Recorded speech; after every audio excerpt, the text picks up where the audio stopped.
स्वागत है आपका द 50 के महल में। ये महल पावर, मिस्ट्री और माइंड गेम्स का गढ़ है, जिस पर लायन की नजर हर पल गड़ी रहेगी। इस आलिशान महल के दो जरूरी पिलर होंगे, ड्रामा और हंगामा होगा। इसके बीचों बीच है दी अरीना, जो इस खेल के जंग का मैदान है। यहां डिसाइड होगा कि कौन रहेगा अंदर और कौन होगा बाहर।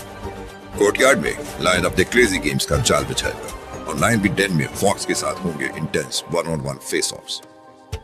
यहां का बस एक ही रूल होगा कि यहां कोई रूल्स नहीं होंगे। इस महल के हर छोटी चीज हर पल सेलिब्रिटीज को याद दिलाएंगे कि यहां सिर्फ लायन का राज चलता है।